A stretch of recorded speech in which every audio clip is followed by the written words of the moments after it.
যুক্তরাষ্ট্রের স্থায়ী নাগরিকত্ব বা গ্রিন কার্ড পাইয়ে দেওয়ার নামে ভুয়া বিয়ের বড় এক জালিয়াতি চক্রের সন্ধান পেয়েছে মার্কিন বিচার বিভাগ। এক দশকেরও বেশি সময় ধরে চলা মিলিয়ন মিলিয়ন ডলারের এই প্রতারণা মামলায় 11 জনের বিরুদ্ধে অভিযোগ দায়ের করা হয়েছে বলে জানিয়েছেন যুক্তরাষ্ট্রের নবনিযুক্ত অ্যাটর্নি জেনারেল টড ব্লাঞ্চ। বিস্তারিত ডেস্ক রিপোর্টে। যুক্তরাষ্ট্রের অভিবাসন ব্যবস্থার চোখ ফাঁকি দিয়ে গ্রিন কার্ড হাসিলের বড় এক জালিয়াতির তথ্য প্রকাশ্যে এনেছে মার্কিন আইন প্রয়োগকারী সংস্থা। নিউ ইয়র্কের সাউদার্ন ডিস্ট্রিক্ট আদালতে দায়ের করা মামলায় জানানো হয়, চীনা নাগরিক ও মার্কিন নাগরিকদের মধ্যে 1000-এর বেশি ভুয়া বিয়ে সম্পন্ন করেছে একটি চক্র। Decade-long marriage fraud scheme involving more than 1,000 sham marriages between Chinese nationals and United States citizens, and then the submission of fraudulent applications for green cards.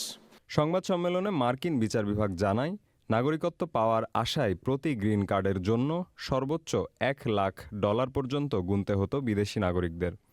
অন্যদিকে ভুয়া বিয়েতে রাজি করাতে মার্কিন নাগরিকদের দেওয়া হতো $30,000 পর্যন্ত। বিয়ে বৈধ দেখাতে রেস্তোরাঁয় নকল পারিবারিক অনুষ্ঠানের ছবি তোলা ছাড়াও ভুয়া প্রাক বিবাহ চুক্তিও সই করানো হতো। ইউএস অ্যাটর্নি জেমি ম্যাকডোনাল্ড জানান, প্রসিকিউটর ও অংশীদাররা আর্থিক রেকর্ড, অভিবাসন সংক্রান্ত নথি এবং ছবি বিশ্লেষণ করে বড় এই নেটওয়ার্কটিকে চিহ্নিত করতে সক্ষম হয়েছেন। Our prosecutors built and then charged a case aimed at dismantling the network itself. That's what the case today does. যুক্তরাষ্ট্রে ট্রাম্প প্রশাসনের অভিবাসন কড়াকড়ির মধ্যেই জালিয়াতির এই ঘটনা প্রকাশ্যে এলো। বিচার বিভাগ জানিয়েছে, দেশের নিরাপত্তা ও আইনের শাসন রক্ষা করতে এই ধরনের অপরাধের বিরুদ্ধে জিরো টলারেন্স নীতি বজায় থাকবে। Mirza Imtiaz, central desk, channel I. যুক্তরাষ্ট্রের immigration and customs enforcement ICE এর অভিযান নিয়ে নতুন করে বিতর্ক উঠেছে। পরোয়ানা ছাড়া গ্রেফতারের ক্ষমতা নিয়ে আইসিই এর নতুন ব্যাখ্যা ও বডি ক্যামেরার ব্যবহার বাড়ানো ঘিরে এই বিতর্ক। তবে ফেডারেল সরকারের কঠোর নিয়মনীতির মধ্যে নতুন অভিবাসন সুরক্ষা আইন করেছে ম্যাসাচুসেটস। ফলে অভিবাসন ইস্যুতে ফেডারেল সরকার ও অঙ্গরাজ্যের অবস্থানের পার্থক্য আরও স্পষ্ট হচ্ছে। রিপোর্ট করছেন লায়লা নসীন। যুক্তরাষ্ট্রে অবৈধ অভিবাসীদের ধরতে কাজ করে ফেডারেল সংস্থা আইসিই। পরোয়ানা ছাড়াই গ্রেপ্তারের ক্ষমতা তাদের আগে থেকেই রয়েছে, তবে এই ক্ষমতা প্রয়োগের ব্যাখ্যায় পরিবর্তন এনেছে সংস্থাটি। নতুন ব্যাখ্যা অনুযায়ী গ্রেপ্তারি পরোয়ানা জারির সময়ের মধ্যে সন্দেহভাজন ব্যক্তি ঘটনাস্থল থেকে সরে যেতে পারেন কিনা তা বিবেচনা করবেন আইসিই কর্মকর্তারা। অর্থাৎ অভিযান চলার সময় অভিযুক্ত ব্যক্তির পালিয়ে যাওয়ার আশঙ্কা থাকলে গ্রেপ্তার করা যাবে। এর আগে সন্দেহভাজন ব্যক্তির আদালতে হাজির হওয়া নিয়ে সংশয় রয়েছে কিনা তা বিবেচনা করা হতো। তবে শুধু অবৈধভাবে যুক্তরাষ্ট্রে থাকার সন্দেহ হলেই গ্রেপ্তার করা যাবে না। গ্রেপ্তারের পক্ষে থাকতে হবে আইনি কারণ, সেই সাথে নথিভুক্ত করতে হবে কারণগুলো। গ্রেপ্তারের নতুন নিয়মের মধ্যে আইসিইর অভিযানে বডি ক্যামেরার ব্যবহার বাড়ানো হচ্ছে। জুলাইয়ে টেক্সাস ও মেইনে 2টি অভিবাসী নিহত হওয়ার পর অভিযানের স্বচ্ছতা নিয়ে প্রশ্ন ওঠায় এই পদক্ষেপ। সেপ্টেম্বরের মধ্যে সব কর্মকর্তার কাছে ক্যামেরা পৌঁছানোর কথা থাকলেও এখন আগস্টের মধ্যেই তা শেষ করতে চায় কর্তৃপক্ষ। তবে গুরুতর ঘটনার ক্ষেত্রে ভিডিও সবসময় প্রকাশ করা হবে কিনা তা পর্যালোচনার সুযোগ পাচ্ছে আইসিই। ফেডারেল সরকারের কঠোর নীতির বিপরীতে ভিন্ন পদক্ষেপ নিয়েছে ম্যাসাচুসেটস। সম্প্রতি অভিবাসন সুরক্ষায় নতুন বিলে সই করেছেন অঙ্গরাজ্যের গভর্নর মরা হিলি। এই আইনে স্কুল, হাসপাতাল, আদালত ও চাইল্ড কেয়ার সেন্টারের মতো সংবেদনশীল জায়গায় সিভিল ইমিগ্রেশন অভিযান সীমিত করা হয়েছে। সেই সাথে কমানো হয়েছে ফেডারেল ইমিগ্রেশন অভিযানে স্থানীয় পুলিশের সহযোগিতার সুযোগ। Laila Nowshin, channel I. New York সিটিতে $5 মিলিয়ন বেশি মূল্যের সেকেন্ড হোমের ওপর অতিরিক্ত কর আদায়ের পরিকল্পনা বড় ধাক্কা খেয়েছে। আদালতের স্থগিতাদেশের ফলে আপাতত থমকে গেছে মেয়র জোহরান মামদানির উচ্চ বিলাসী পিআইড আথেরা কর আদায় প্রক্রিয়া। বাড়িওয়ালাদের ব্যক্তিগত তথ্য প্রকাশের অভিযোগ ওঠা মামলায় এ আদেশ দেন বিচারক। বিস্তারিত ডেস্ক রিপোর্টে। যুক্তরাষ্ট্রে নিউ ইয়র্ক সিটির বিলাসবহুল সেকেন্ডে হোমগুলোর ওপর অতিরিক্ত কর বসানোর সিদ্ধান্ত নিয়ে আইনি জটিলতায় পড়েছে মামদানি প্রশাসন। নিয়ম ভেঙে 9 লাখেরও বেশি বাড়িওয়ালার নাম, ঠিকানা ও সম্পত্তির মূল্য প্রকাশ করার অভিযোগে এই প্রক্রিয়া কার্যকর করা সাময়িকভাবে স্থগিত করেছে আদালত। আবেদনকারীদের আইনজীবী র্যান্ডি ম্যাস্ট্রো আদালতকে জানান, সিটি প্রশাসন পুরো প্রক্রিয়াটি বাস্তবায়নে ভয়াবহ ভুল করেছে এবং তারা দায়িত্ব পালনে সম্পূর্ণ ব্যর্থ। Given that you have a sort of ascendant আইন অনুযায়ী কোনো বাড়িকে সেকেন্ড হোম হিসেবে চিহ্নিত করার দায়িত্ব সিটির। তবে প্রশাসন ভুলভাবে সাধারণ বাসিন্দাদের ওপরই তাদের প্রাথমিক বাসস্থান প্রমাণের দায় চাপিয়েছে বলে অভিযোগ আইনজীবীর। র্যান্ডি ম্যাস্ট্রো আরও জানান, শহরের 9 লাখের বেশি মানুষের নাম ও সম্পদের তথ্য প্রকাশ্যে আনা চরম অন্যায্য ও আপত্তিজনক, যা কোনোভাবেই মেনে নেওয়া যায় না।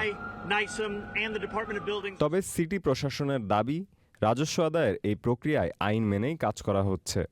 নিউ ইয়র্ক মেয়র কার্যালয়ের মুখপাত্র ম্যাট রসেনবাখ জানান, তারা আদালতের এই আদেশের সঙ্গে একমত নন। তবে অতিরিক্ত কর আরোপ এবং তা সুষ্ঠুভাবে বাস্তবায়নের বিষয়ে তারা সম্পূর্ণ আত্মবিশ্বাসী। মেয়র জোহরান মামদানি জানিয়েছেন, $5 মিলিয়ন বেশি মূল্যের সেকেন্ড হোমের মালিকদের দেওয়া কর সিটির রাস্তাঘাট ও স্কুলের উন্নয়ন নিশ্চিত করবে। তবে আদালতের এই অন্তর্বর্তীকালীন আদেশের বিরুদ্ধে অবিলম্বে উচ্চ আদালতে আপিল করার কথা জানিয়েছে নিউ ইয়র্ক সিটির আইনি বিভাগ। Mirza Imtiaz, central desk, channel I. New ইয়র্কে যানজট এড়িয়ে দ্রুত চলাচলের জনপ্রিয় মাধ্যম সিটি বাইক, কিন্তু ভাড়া বাড়ায় এই পরিবহন এখন অনেকের কাছে হয়ে উঠেছে ব্যয়বহুল। বিশেষ করে ই বাইকের বাড়তি চার্জ নিয়ে ক্ষোভ বাড়ছে ব্যবহারকারীদের মধ্যে। ক্রমবর্ধমান ভাড়া এখন তৈরি করছে নতুন প্রশ্ন। রিপোর্টে আরও জানাচ্ছেন যাযাবর মিন্টু। নিউ ইয়র্কের ব্যস্ত সড়কে যানজট এড়িয়ে গন্তব্যে পৌঁছাতে সিটি বাইক এখন নিত্যদিনের সঙ্গী অনেকের, কিন্তু সুবিধাজনক এই পরিবহন ব্যবহারে বাড়ছে খরচও। গণপরিবহন কর্মীদের তথ্য মতে ইলেকট্রিক সিটি বাইকে 45 মিনিটের একটি রাইডের খরচ সাবওয়ে বা বাসের ভাড়ার চেয়ে 4 গুণ এবং ফেরি ভ্রমণের চেয়ে প্রায় 3 গুণ বেশি। ট্রান্সপোর্টেশন অল্টারনেটিভস নামের একটি সংস্থার তথ্য মতে 2020 সালে নিউ ইয়র্কে যে রাইডের ভাড়া ছিল $4.50, 2026 সালে তা বেড়ে দাঁড়িয়েছে $12.15। সাইকেল চালকরা বলছেন, সবার জন্য সহজলভ্য গণপরিবহনের অংশ এই সেবা ধীরে ধীরে সাধারণ মানুষের নাগালের বাইরে চলে যাচ্ছে। সাধারণ যাত্রীদের জন্য যাতায়াত আরও সাশ্রয়ী করতে অধিকার কর্মীদের জোরালো দাবির মুখে বিলটি বর্তমানে সিটি কাউন্সিলের বিবেচনাধীন রয়েছে। বিলটি পাশ হলে রাইডের অবশিষ্ট খরচের একটি অংশ শহর কর্তৃপক্ষকে ভর্তুকি হিসেবে প্রদান করতে হবে। যাযাবর মিন্টু, চ্যানেল আই। যুক্তরাষ্ট্রে আবারও বাড়ছে ক্রেডিট কার্ডের ঋণ। দ্বিতীয় প্রান্তিকে দেশটির ক্রেডিট কার্ড ঋণ বেড়ে দাঁড়িয়েছে $1.26 ট্রিলিয়ন। জীবনযাত্রার ব্যয় বৃদ্ধি ও ভোক্তা ব্যয় বাড়ার পাশাপাশি ঋণ পরিশোধে অনিয়মেও উদ্বেগ বাড়াচ্ছে। অর্থনীতিবিদরা বলছেন, ভোক্তা ব্যয় বৃদ্ধির পাশাপাশি খাদ্য, জ্বালানির মতো নিত্য প্রয়োজনীয় পণ্যের বাড়তি দাম সামলাতে অনেক পরিবার ক্রেডিট কার্ডের ওপর নির্ভর করছে। এদিকে বাড়ছে দীর্ঘমেয়াদী বকেয়া ঋণও। 2022 সালের মাঝামাঝি থেকে 2026 সালের শুরুর দিকে 90 দিনের বেশি সময় ধরে বকেয়া থাকা ক্রেডিট কার্ড ঋণের হার 7.6% থেকে বেড়ে 12.8% পৌঁছেছে। নিউ ইয়র্ক ফেডের গবেষকদের মতে, অনেক পরিবার এখন মাসিক আয়ের উপর নির্ভর করে জীবনযাপন করছে। ফলে হঠাৎ আর্থিক সংকট দেখা দিলে ঋণ পরিশোধে পিছিয়ে পড়ার ঝুঁকি বাড়ছে। যুক্তরাষ্ট্রের নিউ ইয়র্কের ব্রঙ্কসে একটি অ্যাপার্টমেন্টের ভেতরে গুলিতে 16 বছর বয়সী এক কিশোর নিহত হয়েছে। এ ঘটনায় গুলি চালানোর পর পালিয়ে যাওয়া আরেক কিশোরকে জিজ্ঞাসাবাদ করছে পুলিশ। সোমবার ভোর 5:10 কিছু পর ব্রঙ্কসের মরিসানিয়া এলাকার 1346 প্রসপেক্ট এভিনিউর একটি বাড়িতে এই ঘটনা ঘটে। নিহত কিশোরের নাম জন নুনেজ বলে শনাক্ত করা হয়েছে। মাথায় গুলি লাগার কারণে ঘটনাস্থলেই তার মৃত্যু হয়। গুলির ঘটনার পর অ্যাপার্টমেন্ট থেকে পালিয়ে যাওয়া 16 বছর বয়সী আরেক কিশোরকে খুঁজতে অভিযান শুরু করে পুলিশ। সোমবার বিকেলে তাকে খুঁজে পাওয়া যায়। তদন্তকারীদের ধারণা, 2 কিশোর হয়তো একটি আগ্নেয়াস্ত্র নিয়ে নাড়াচাড়া করছিল। এ সময় অসাবধানবশত গুলি বেরিয়ে গিয়ে এই মর্মান্তিক ঘটনা ঘটতে পারে। তবে ঠিক কী পরিস্থিতিতে গুলি ছোড়া হয়েছে তা এখনও তদন্তাধীন।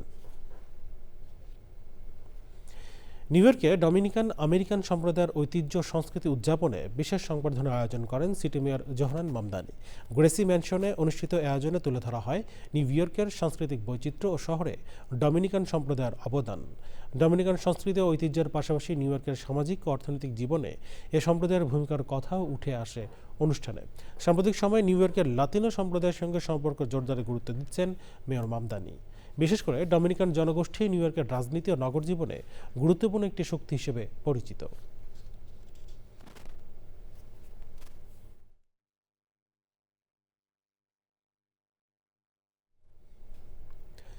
যুক্তরাষ্ট্রের অরেগন অঙ্গরাজ্যের পোর্টল্যান্ডে শহরের একটি বাসে উঠে পড়ল 2 ছাগল। তবে বাসে তাদের যাত্রা ছিল মাত্র কয়েক সেকেন্ডের। এই অদ্ভুত ঘটনার দৃশ্য ধরা পড়ে ট্রাইমেটের নিরাপত্তা ক্যামেরায়। ফুটেজে দেখা যায় বাসের দরজা বন্ধ হওয়ার আগেই লাফিয়ে বাসে উঠে পড়ে ছাগল দুটি। দরজা বন্ধ করে দেন চালক, কিন্তু কিছুক্ষণ পরই অপ্রত্যাশিত 2 যাত্রীর বিষয়টি নজরে আসে তার। সঙ্গে সঙ্গে দরজা খুলে দেন তিনি। এরপর দ্রুত লাফিয়ে বাস থেকে নেমে যায় ছাগল দুটি। পরে ঘটনাটি ধরা পড়ে বাসের ভেতরের ও ওপরের ক্যামেরায়। মুহূর্তের এ ঘটনা নজর কেড়েছে ট্রাইমেটের যাত্রী ও সামাজিক যোগাযোগ মাধ্যম ব্যবহারকারীদের।